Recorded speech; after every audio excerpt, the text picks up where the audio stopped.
우리 모든 사람들의 살아온 삶을 보면 누구에게나 그 인생에 굴곡이 있습니다. 좋을 때도 있지만 또 힘들 때도 있고 또 잘 나갈 때도 있지만 참 꼬이고 하는 일마다 안 되고 막히고 할 때도 있습니다. 또 우리가 건강해서 활기차게 살 때도 있지만 정말 손가락 하나 움직이기 어려울 정도로 기력이 쇠해서 힘들어할 때도 있습니다. 우리 한 개인의 인생도 그렇게 심한 굴곡들이 있죠. 살아오면서. 나라도 마찬가지입니다. 우리나라 역사도 보면 많은 굴곡들이 있습니다. 어떻게 보면 참 편안한 날보다는 고난의 날들이 훨씬 더 많았음을 알 수 있습니다. 특별히 세계사적으로 가장 고난을 많이 받았던 민족이라고 이야기하면 이스라엘 민족입니다.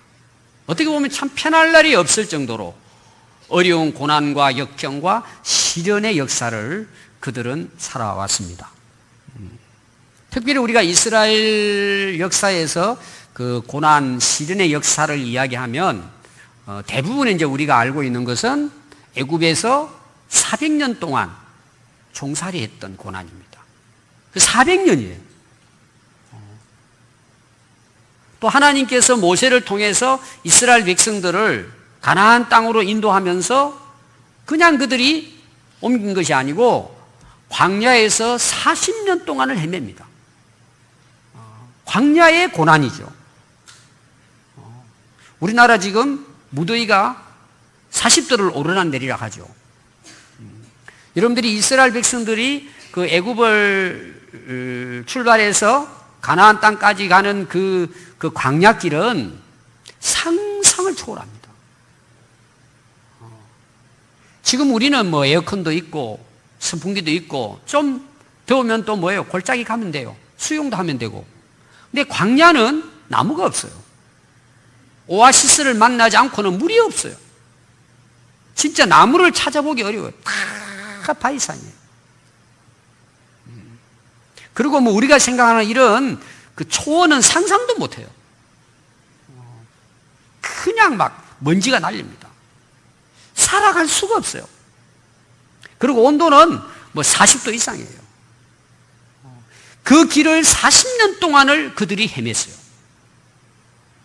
그들이 살았다는 건 사실 기적 같은 일이죠. 그러니까 이스라엘 역사 속에는 그들이 어릴 때부터 자녀들에게 뭘 가르치느냐? 애굽에서 400년 동안 우리가 종살이했다. 우리가 지금 가나안 땅에 와서 정착을 하고 이렇게 편안하게 살아가기까지는 40년 동안을 그 광야의 고난의 길을 걸어왔다. 이걸 계속해서 그들이 잊지 않으려고 교육하는 겁니다. 기억하는 거죠, 그걸. 또 하나 그들의 고난의 역사가 있다면은 바벨론에 70년 동안 포로로 끌려가서 고생했던 시기입니다. 예루살렘이 불타버립니다. 하나님께 예배드리는 성전이 불타버립니다. 그리고 그냥 농사 짓는 사람 몇 남겨놓고는 전부 다 바벨론의 포로로 끌려가서 거기 가서 종살이 했습니다. 그러니까 이스라엘 백성들의 그 순환의 역사는 그들에게는 기억만 해도 정말 아찔하고 고통스러운 역사입니다. 그래서 오늘 우리가 읽은 이 느헤미야서 8장의 내용은 이스라엘 백성들이 70년 동안 바벨론의 포로로 끌려갔다가 그들이 다시 하나님의 은혜로 고국에 돌아와서 예루살렘 성전을 다시 재건하고 하나님께 예배드리면서 하나님의 말씀을 에스라 선지자가 가르친 내용이 오늘 나오는 내용입니다. 특히 이제 우리가 이 바벨론의 포로로 끌려가기까지의 이스라엘의 그 왕정 시대가 있어요. 첫째 왕이 사울 왕이고 두 번째가 다윗 왕이죠. 다윗 왕 때가 이스라엘 최강국을 이룰 때입니다. 근데 다윗의 아들 솔로몬이 왕이 됩니다. 처음에는 솔로몬이 대단한 일을 했습니다. 세계적인 왕이 됐습니다. 근데 후반부에 가서 어때요? 우상을 숭배합니다. 이방 여인을 데리고 와서 첩으로 삼습니다. 그러니까 그 이방 여인들이 자기들이 나라에서 섬기고 있던 우상을 가지고 들어와 가지고 그걸 솔로몬 왕이 따라서 바알을 숭배하고 우상을 숭배합니다. 그래서 나라가 망해버립니다. 어떻게 망할까요? 두 쪽으로 나눠버립니다. 나눠져요. 북쪽은 이스라엘로, 남쪽은 유다로 완전히 둘로 우리나라 남북처럼 나누어지게 됩니다. 그리고 서로 막 싸웁니다. 근데 그 북쪽 이스라엘은 아수르에 의해 가지고, 아시리아죠. 아수르에 의해 가지고 BC 722년에 멸망해 버립니다. 그럼 왜 멸망했을까요? 우상을 숭배했기 때문입니다. 19명의 왕이 있어요. 19명의. 그 분열될 때에 첫 왕이 여로보암 왕이에요. 반역을 일으킵니다. 솔로몬이 정치를 잘못하니까 나타난 하나의 현상이에요. 그러고는 반역을 일으켜서 그냥 북쪽의 10지파를 모아가지고 자기들끼리 이제 나라를 세운 거죠. 근데 여로보암이 하나님을 섬기질 않고 우상을 숭배합니다. 우상을 만들어 놓고. 근데 북쪽 이스라엘은 19명의 그 망하기까지 왕이 있는데요. 그 중에 예후라는 딱 한 왕이 그래도 좀 선한 왕이었어요. 그래도 완전하진 않지만 18명은 전부 다 악하고 우상을 숭배했던, 하나님 말씀을 버렸던 왕들이에요. 그렇게 일찍 망해버리는 거예요. 남쪽 유다는 솔로몬의 아들 르호보암이 왕이 돼요. 다윗의 왕조를 이어온 거죠. 20명의 왕이 있습니다. 르호보암부터 시작해서 우리가 지금 예레미야서의 마지막 시드기야 왕에 대한 거 보잖아요. 20대 왕. 그 20대 왕 중에 그래도 남유다의 왕들 중에는 9명이 선한 왕이에요. 여기서 선한 왕이라는 건 뭘까요? 우상을 숭배하지 않고 하나님을 그래도 어느 정도 잘 섬긴 왕을 이야기해요. 결국은 어떻게 될까요? 하나님을 저버립니다. 하나님께 등을 돌려요. 구체적으로는 어떻게 됐을까요? 하나님의 말씀을 듣지 않습니다. 하나님 말씀은 그냥 무시해버리는 거예요. 여러분, 이스라엘 백성이라는 이유가 뭐냐 하면 하나님이 특별히 택한 백성일 뿐만 아니라 하나님과 약속을 맺은 백성이에요. 약속으로 맺어진 백성이 이스라엘 백성이에요. 그 말은 무슨 말이냐면 하나님과 약속한 그 약속을 지켜야 되는 민족이에요. 그럼 그 약속은 이스라엘 백성들에게는 축복이에요. 다 좋은 말씀이에요. 다 복된 말씀이에요. 그걸 구체적으로 이야기하라면 쉽게 명이라고 볼 수 있겠죠. 첫 번째부터가 뭐예요? 우상 숭배하지 말라는 거예요. 아니, 하나님이 창조하시고 하나님이 그들을 구원했는데 하나님을 섬겨야 그게 마땅하잖아요. 그 눈에 보이는 우상을 숭배하는. 그러니까 어떻게 될까요? 망하죠. 그럼 우상을 숭배한 이유가 있어요, 여러분. 왜 그들이 눈에 보이는 우상을 숭배했을까요? 하나님의 말씀을 듣지 않고 하나님의 말씀을 버리면 100% 우상 숭배예요. 여러분, 평양이 옛날 예루살렘이라 그랬어요. 굉장히 부흥됐습니다. 서울보다 더. 근데 다 망했잖아요. 여러분, 왜 망했을 것 같아요? 말씀을 버렸기 때문이에요. 그러니까 어떻게 되죠? 사람을 우상을 만들어버리잖아요. 여러분, 성경을 보면은 역사를 우리가 잘 알 수 있어요.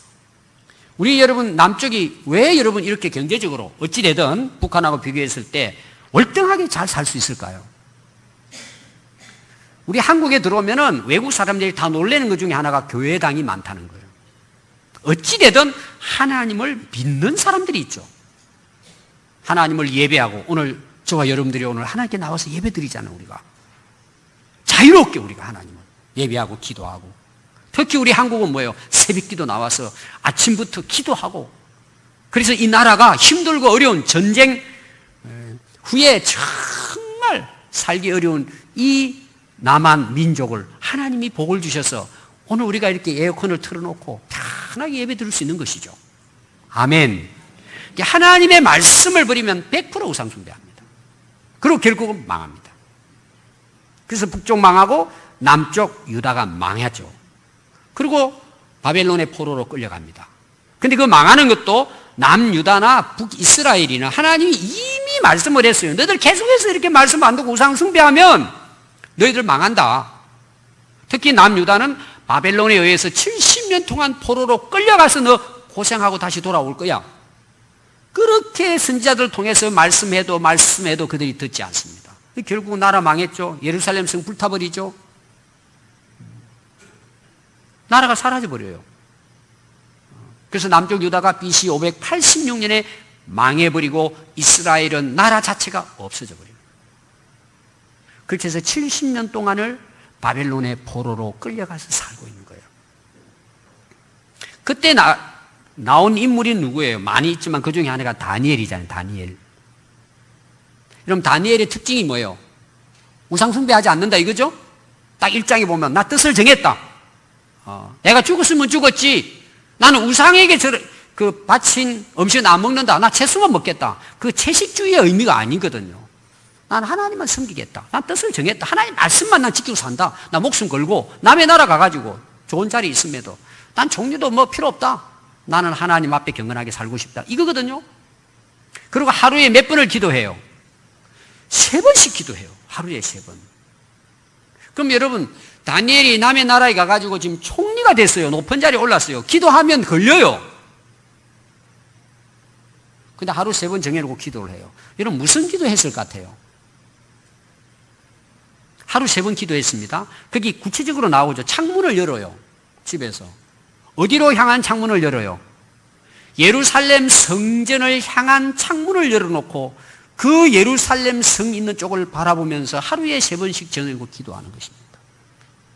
그 기도에 여러분 내용이 뭐였을 것 같아요? 하나님 이 민족에게 은혜를 주세요. 우리를 긍휼히 여겨주세요. 속히 돌아가게 해주세요. 회복되게 해주세요.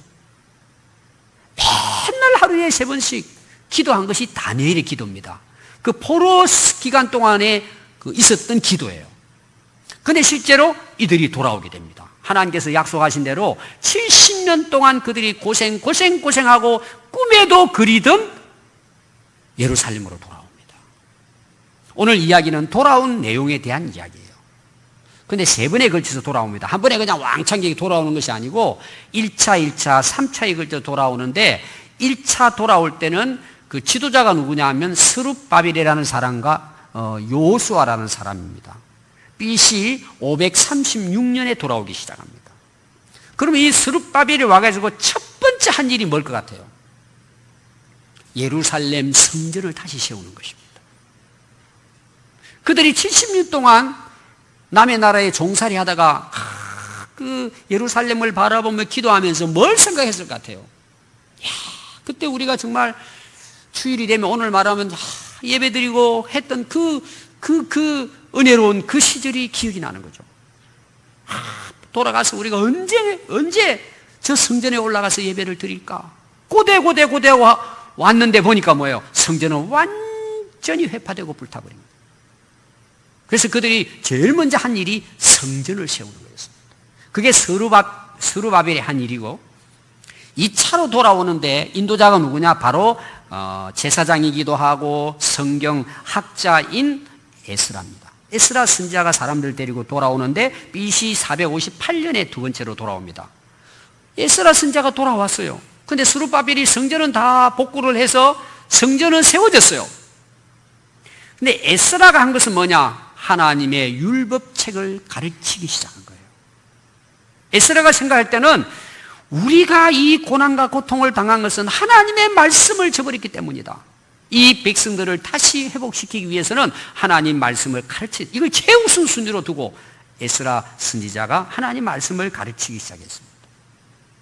3차로는 오늘 이 말씀을 기록한 느헤미야가 세 번째로 BC 446년에 마지막 유다 백성들을 데리고 고국으로 돌아옵니다. 이 느헤미야가 돌아와서 보니까요, 완전히 예루살렘 성벽이 있잖아요. 성벽이 다 무너져 버린 거예요. 그러면 또다시 외부의 침략자들이 들어올 경우에 이거는 다 무너지는 거예요. 그래서 안 되겠다. 느헤미야 선지자는 사람들을 동원해가 조를 짜가지고는 빨리 우리가 안전하게 이 성을 지키기 위해서는 성벽을 쌓아야 한다. 근데요, 거기에 옛날에 남아있던 후손들이 신앙생활을 잘한 것이 아니고 이미 예루살렘 성이 무너진 상태에 있잖아요. 전혀 하나님하고 상관없이 살았습니다. 근데 와서 이제 성전을 짓죠. 말씀을 가르치죠. 또 느헤미야 선지자가 성벽을 쌓으니까요. 와서 방해를 하는 거예요. 산발랏이라든지 도비아라는 사람들이 와가지고는 우리도 끼워줘. 우리도 같이 좀 하게. 그는 진짜 도우려고 한 게 아니라 자기 입지를 세우기 위한 거예요. 그러니까 느헤미야가 딱 거절합니다. 됐어. 당신들은 상관하지 마. 그러니까 방해를 합니다. 방해를. 무너뜨리고 막. 그래서 한쪽에는 칼을 들고 창을 들고 한쪽에는 삽을 들고 이 느헤미야가 굉장한 리더십을 가지고 52일 만에 성벽을 완전히 쌓아버립니다. 굉장한 일입니다. 그때 당시로는. 그렇게 해서 이 예루살렘이 이제 복구가 됐죠. 근데 오늘 여러분 읽은 말씀 보면은 이 돌아온 이 유다 백성들이 와서 이런 일을 해놓고 무슨 일을 하는가? 굉장히 중요한 내용이 느헤미야 8장에 나오고 있습니다. 왜 중요한 줄 아세요? 한번 여러분 1절을 보십시오. 자, 제일 먼저 나오는 사람이 누구죠? 이스라엘 자손이 이렇게 나오죠. 이스라엘 백성들이 자기들의 성읍에 거주했어요. 살고 있습니다. 그러면서 그들이 7째 달이 되었을 때 모든 백성이 일제 일어나서 광장에 모여요. 수문 앞에 큰 광장이 있는데 광장에 모여서 학사 에스라에게 부탁을 합니다. 요청을 해요. 하나님의 율법의 책을 가져오십시오. 우리에게 가져와서 들려주십시오. 그 말씀을 듣게 해주십시오. 그래서 7째 달 초 하루를 시작해서 일주일 동안을 에스라 선지자가 율법책을 가지고 와서 그 백성들에게 낭독을 합니다. 그게 오늘 우리가 읽었던 1절부터 12절 이어서 나오는 말씀입니다. 자, 그게 중요한 게 왜 중요하냐 그러면은 대개 여러분 오늘 우리 교회를 한번 봅시다. 자, 누가 말씀 공부하자고 이야기해요? 목회자가 이야기해요? 성도들이 요청을 해요? 성도들은 가능하면은 힘드니까 안 하려고 그러죠. 근데 지금 이 이스라엘은 전에 어떤 사람들이에요? 하나님 말씀을 버렸던 사람들이, 듣지도 않았던 사람들이에요. 근데 그들이 스스로 자발적으로 자진해서 요청을 했다는 내용이 중요한 거예요. 예루살렘이 복구가 되고 성벽을 다시 세웠다는 게 중요한 게 아니라 이 돌아온 유다 백성들이 회복됐다는 게 중요한 거예요. 되냈다는 게 중요한 거예요. 그 왜 이렇게 됐을까요? 왜 스스로 자신에서 자발적으로 요청을 했을까요? 70년 동안 그들이 고난의 세월을 보내면서 깨달은 게 뭐냐? 아, 우리가 하나님 말씀을 벗어나서 불순종해서 망했구나. 절절히 깨달은 거예요. 그래서 에스라 선지자가 오니까 뭐예요? 우리에게 말씀을 가르쳐 주세요. 요청을 한 것입니다. 저는 이 모습이 오늘 우리 교회의 모습이 되어야 된다고 믿습니다. 얼마나 아름다운 모습일까? 여러분, 정말 아름다운 교회는 어떤 교회일까요? 이런 교회예요. 하나님의 말씀을 사모하고 요청하는 교회예요. 오늘 여러분들이 예배드리러 오셨어요. 여러분들이 뭘 바라고 오셨고 지금 뭘 생각하고 계십니까? 그 당시 이스라엘 백성들은 모든 백성들이 하나님의 말씀 듣기를 사모했다는 것입니다. 그래서 모였어요. 자발적으로 모였어요. 그리고 에스라 선지자에게 우리에게 말씀을 들려달라고 요청을 한 것입니다. 여러분, 오늘날도 마찬가지입니다. 우리 성도들이 하나님의 말씀을 간절히 사모하면요, 그 교회는 살아납니다. 회복됩니다. 여러분들의 가정도 회복됩니다. 나라도 회복됩니다. 우리 인생도 회복됩니다. 여러분 한번 생각해 보십시오. 성전 복구했어요. 잘 지었어. 다시 화려하게 지었어요. 옛날 뭐 솔로몬 성전 같지는 않지만 하여튼 새로 지었어요. 성벽도 완벽하게 안전하게 쌓았어요. 여러분, 그게 다일까요? 진짜 중요한 것은 하나님의 말씀이에요. 우리 여러분 인생도 마찬가지입니다. 성공했어요. 이루었어요. 부도 누렸어요. 인기와 명예도 얻었어요. 그런데 여러분, 하나님의 말씀이 사라지고 하나님의 말씀을 벗어나면 그것은 꽝이에요. 하나님의 말씀을 떠나면 밑빠진 독이에요. 결국은 다 망해요. 여러분, 다윗 왕이 40년 동안에 이스라엘을 강성대국을 이룹니다. 그 이유 중에 가장 중요한 이유가 왜 다윗은 그랬을까? 하나님으로부터도 백성들로부터도 칭송을 받아요. 그리고 이스라엘이 최강국을 이룹니다. 우리나라 같으면 옛날에 고구려가 저 위에 동북 삼성에 중국까지 차지했던 것처럼, 광개토왕비가 거기 세워진 것처럼 최고의 나라를 건설했습니다. 왜 가능했을까라는 거예요. 하나를 이야기하라면 다윗은 하나님의 말씀을 사모했습니다. 그래서 시편 119편부터 해서 시편의 1장 1절부터 말씀에 대한 내용이에요, 사실은. 그래서 시편 119편 67절을 보면요, 고난 당하기 전에는 그릇 행하였지만 이제는 주의 말씀을 지키게 됐습니다. 고난을 통해서 깨닫게. 119편 82절에 보면 내 눈이 주의 말씀을 바라기에 피곤하니이다. 여러분, 눈이 왜 피곤하십니까? 지금 눈 감기고 계시는 분도 계시죠? 왜 피곤하십니까? 어떤 사람들은 게임을 너무 많이 해가지고 맨날 스마트폰만 막 보고 앉아 있으니까. 어떤 사람은 막 밤새 술 마시면서 도박하고 있으니까 눈이 피곤해. 눈이 아예 피가 나는 게 퉁퉁 부었어. 다윗 왕은 하나님의 말씀을 보는데 눈이 부었다는 거예요. 또 여러분 119, 103절 보면 주의 말씀의 맛이 내게 어찌 그리 단지요 내 입에 꿀보다 더 답니다. 여러분, 하나님의 말씀의 꿀맛을 경험할 수 있기를 바라요. 말씀이 맛이 있다는 거예요. 또 119편 105절에 보면 주의 말씀은 내 발의 등이요 내 길의 빛입니다. 여러분, 말씀의 빛을 따라가면 인생길을 잃지 않습니다. 목표를 상실하지 않습니다.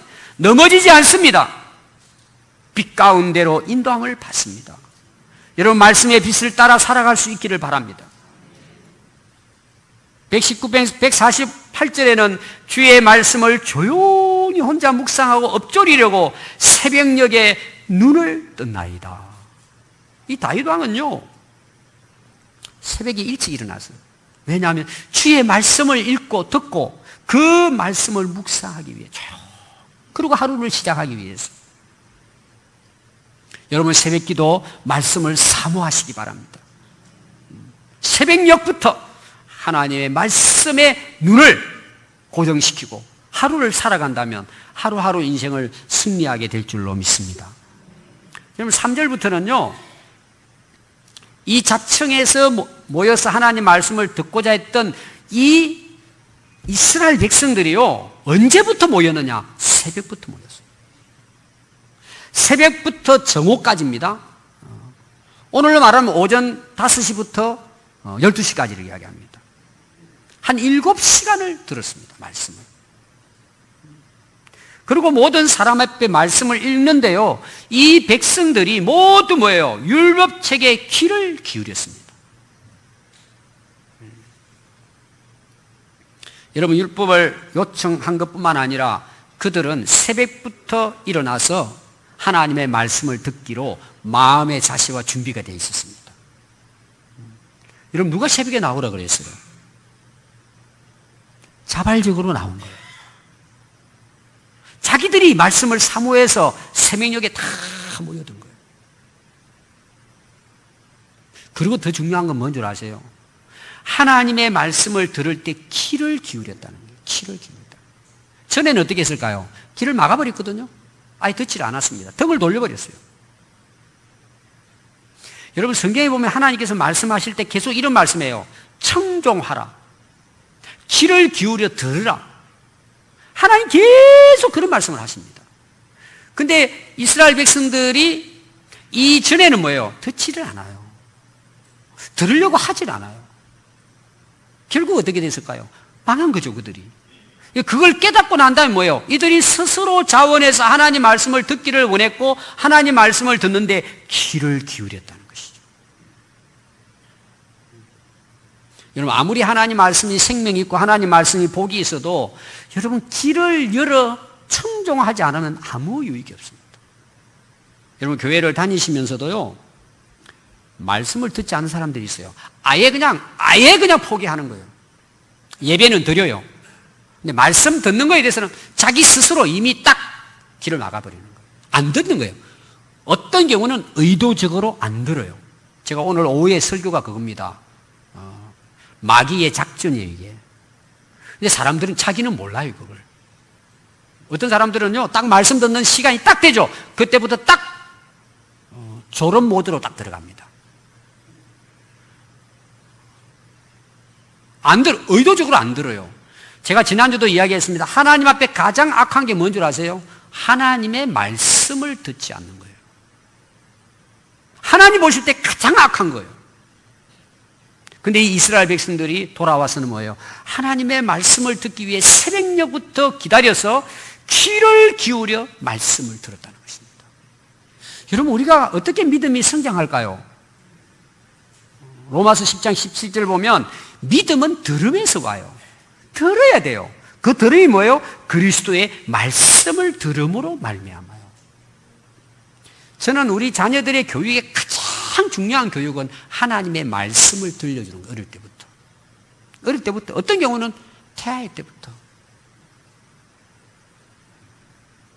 그래서 여러분, 계시록을 보면은요, 7 교회에 성령께서 말씀을 하십니다. 그러면서 마지막 부분에 뭐라고 계속 기록해 놓고 있느냐 하면은, 귀 있는 자는 교회에 하시는 말씀을 들으라는 거예요. 왜? 성령이 그들로 깨닫도록 말씀하신다는 거예요. 귀 있는 자는 성령이 교회들에게 하시는 말씀을 들을지어다. 오늘 여러분들은 하나님의 말씀을 들을 수 있는 귀가 되시기 바랍니다. 그럼 여러분 믿음이 성장합니다. 은혜를 받습니다. 우리 인생이 변화되고 복된 인생을 살게 되어지는 것입니다. 5절, 6절 말씀 보니까요, 에스라가 이제 딱 목전에 책을 펴서 말씀을 읽으려고 해요. 자, 오늘 제가 이 성경을 폈잖아요. 읽기 위해서. 이제 성경을 가져와가지고 이 에스라 선지자가요, 딱 가져와서 이제 모세 율법 책이거든요. 창세기부터 말씀을 딱 펴는데요, 거기 모여있는 모든 백성이 일제히 일어나는 거예요. 누구 뭐 시키지도 않았어요. 그냥 자동으로 모두가 다 일어났다는 거예요. 그 자리에서 다 일어서니라 그랬어요. 그래서 에스라가 이 말씀을 읽기 전에요, 이렇게 합니다. 6절에 보니까 에스라가 위대하신 하나님 여호와를 송축하며 모든 모여있는 백성들이 손을 들고 아멘 아멘 하고 응답하고 몸을 굽혀 얼굴을 땅에 대고 여호와께 경배하니라. 아멘. 참, 여러분, 오늘 이 이스라엘 백성들의 모습은 정말 아름다운 모습이죠. 말씀을 딱 펴는데요, 전부 다 기립이에요. 다 일어섰어요. 계속 보면은 일어서서 말씀을 들었습니다. 그것도 일주일 동안을 그렇게 듣습니다. 왜 일어났을까요?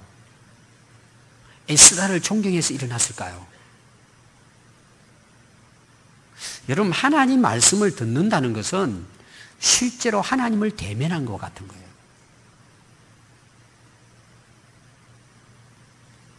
여러분, 설교를 듣고 계시잖아요. 제 소리만 들으면 안 되죠.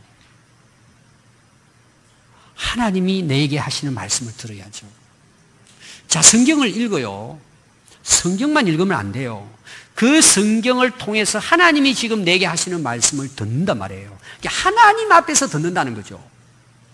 그러니까 어때요? 일어선 거예요. 하나님 앞에 일어선 거예요.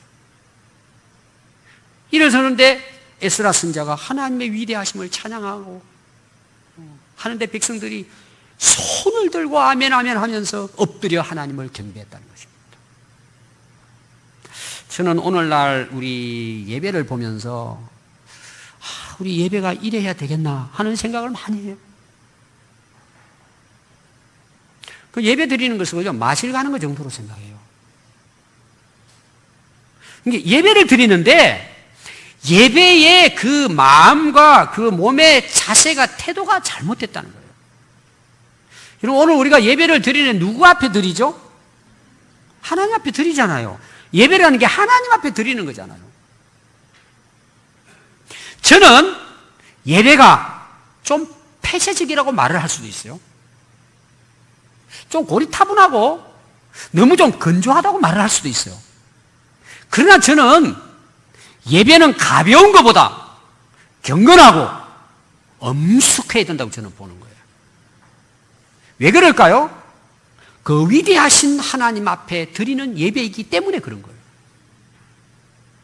여러분, 옷을 예배 드릴 때 옷 단장을 하는 것부터,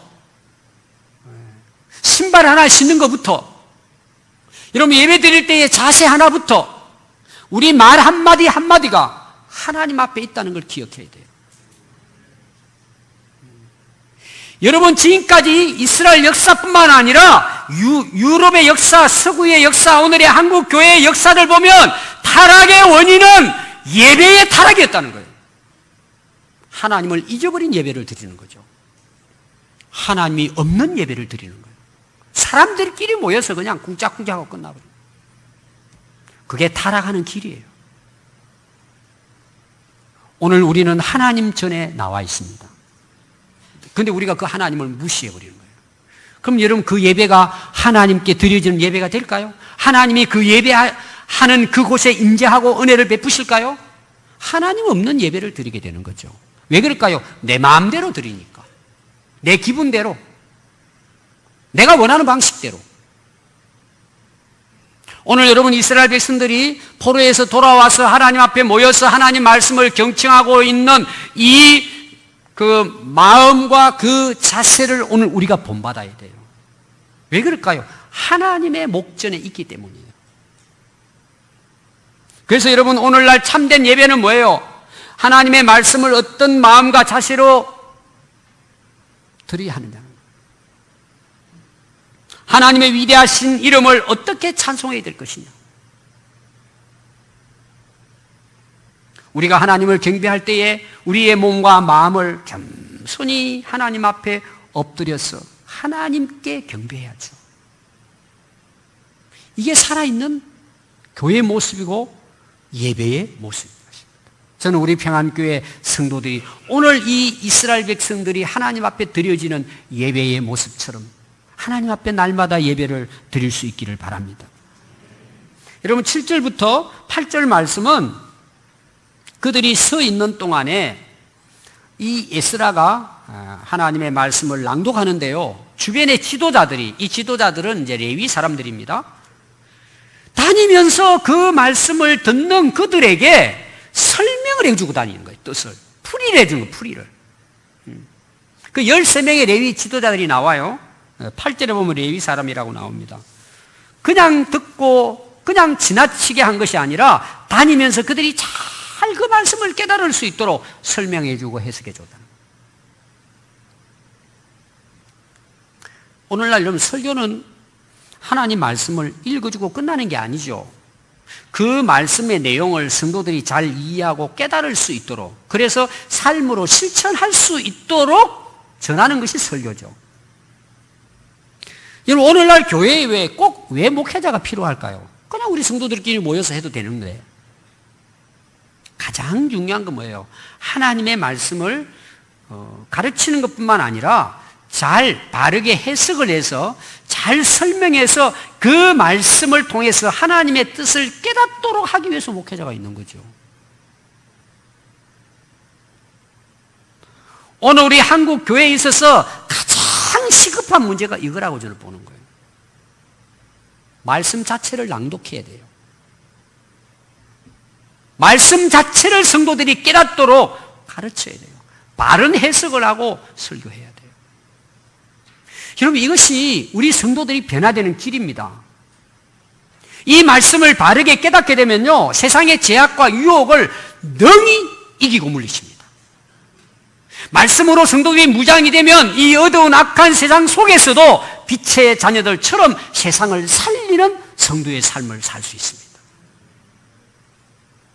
여러분, 설교는 성도들을 웃기게 만드는 개그가 아닙니다.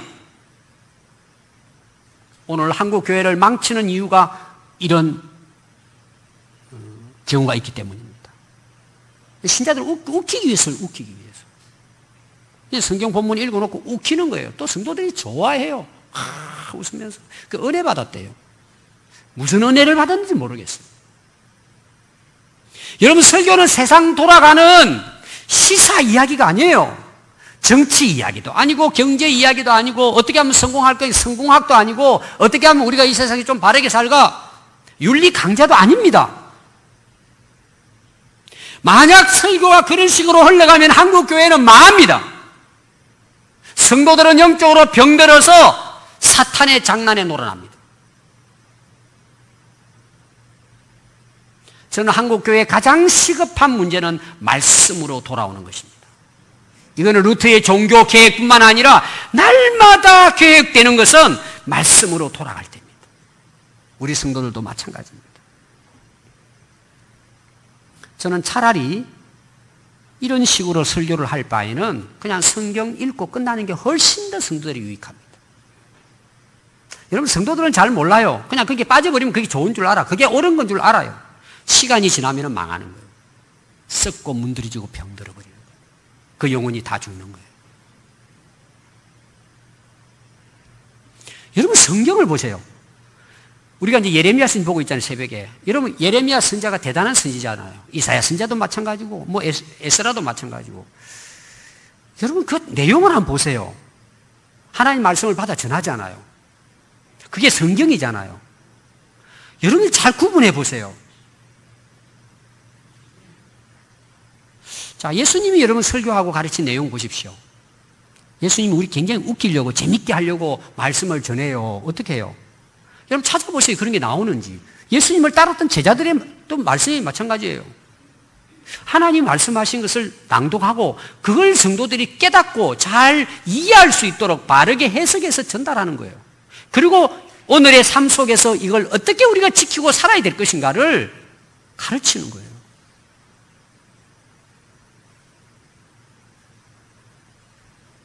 저는 한국 교회에 전해지는 강단의 설교가 말씀으로 돌아오지 않으면 한국 교회는 무너집니다. 우리 성도들이 교회에 와서 요청하는 것이 말씀이 아니고 세속적인 성공이라면 한국 교회는 망합니다. 왜 우리가 성경을 듣고 설교를 듣습니까? 그 말씀을 통해서 하나님을 만나고 하나님의 뜻을 깨달아 살기 위한 것 아닙니까? 그러면 그 교회는 살고 그 성도는 삽니다. 그 민족은 삽니다. 아멘. 저는 우리 평안교회가 이런 교회가 되기를 바라고 기도합니다. 마지막으로 9절부터 12절 말씀은요, 오늘 말씀의 사실 클라이막스예요. 결론입니다. 백성이 이 율법의 말씀을 듣고 다 울었습니다. 이스라엘 백성들이 간절히 사모하는 마음으로 귀를 기울여서 일어서서 하나님의 말씀을 듣는 중에 그 말씀이 깨달아지기 시작한 겁니다. 여기저기서 흐느껴 옵니다. 훌쩍거리는 소리가 여기저기서 들립니다. 나중에는 온 백성들이 소리내서 통곡을 하면서 울기 시작합니다. 그 울음을 그칠 줄 모릅니다. 에스라 선지자가 말씀을 전하다가 이제 그만 울어라. 오늘은 성일이다. 기쁜 날이다. 좋은 날이다. 오늘은 즐거운 날이다. 그만 울어라. 그만 울어라. 자제를 시키는데도 끊임없이 웁니다. 온 백성들이 통곡하고 가슴을 치면서 웁니다.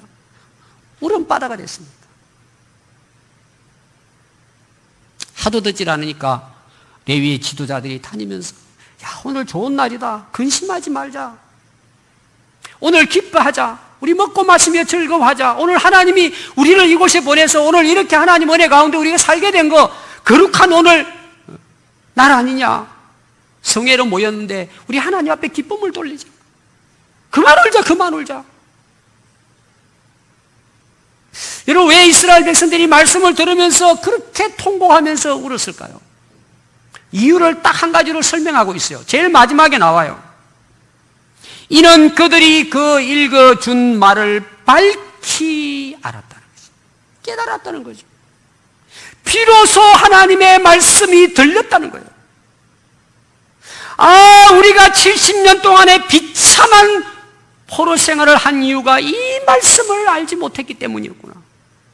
이 말씀을 깨닫지 못했구나. 회개의 눈물을 흘린 것입니다. 여러분, 또 하나의 눈물은 그럼에도 불구하고 하나님이 우리를 사랑하시고 긍휼과 자비를 베풀어서 이 고국에 다시 돌아오게 해서 다 불타버린 성전을 다시 재건하고 하나님 앞에 모여 이 하나님 말씀을 듣고 깨닫게 하시는 하나님의 은혜에 대한 감격의 눈물을 흘렸던 것입니다. 여러분, 진정한 회개는 하나님 말씀을 듣고 그 말씀을 통해 자신의 죄악된 모습을 발견할 때입니다. 깨달을 때입니다. 여러분, 진정한 회개는 마음을 찝는 심령으로 자기의 죄를 자복하고 통회하는 눈물이 반드시 따릅니다. 울지 않을 수가 없습니다. 여러분, 진정한 회개의 눈물 후에는 하나님의 긍휼과 자비와 용서를 통한 평안과 기쁨과 감격과 그 은혜에 대한 눈물이 있는 것입니다. 하나님이 함께 하시고 성령님이 교통하시고 예수님이 주인 되신 교회의 예배는 항상 하나님의 이름을 높이는 영적 찬양이 넘칩니다. 눈물의 기쁨의 찬양입니다. 항상 하나님의 말씀이 낭독되고 해석되고 설명되어져 성도들이 하나님 말씀을 사모함으로 듣고 깨닫는 은혜가 풍성한 교회입니다. 그리고 하나님 말씀을 깨달은 성도들이 여기저기 흐느껴 울적이며 애통하는 회개의 눈물과 하나님의 은혜에 대한 감격과 감사와 기쁨의 눈물이 넘치는 교회가 진정한 교회입니다. 주님이 재림하시는 그날까지 하나님의 말씀에 귀를 기울이는 성도들이 되시기 바랍니다. 그리고 그 말씀을 깨달아서 매일매일 모일 때마다 회개와 감격의 눈물이 마르지 않는 우리 평안교회 성도들이 될 수 있기 바랍니다. 이 눈물은 우리에게 능력입니다. 우리를 회복시키는 눈물이고, 이 기쁨의 눈물은 오늘 말씀 보니까 우리의 힘과 능력이라고 말씀했습니다. 사랑하는 우리 평안교회 성도 여러분, 하나님의 말씀을 사모하십시오. 귀를 열고 경청하십시오. 하나님 앞에서 하나님의 말씀을 듣는 심정으로 하나님 말씀을 받아들이십시오. 그리고 깨달아서 하나님 앞에 섰을 때 후회함이 없는 축복된 인생을 살아갈 수 있기를 바랍니다. 기도하겠습니다.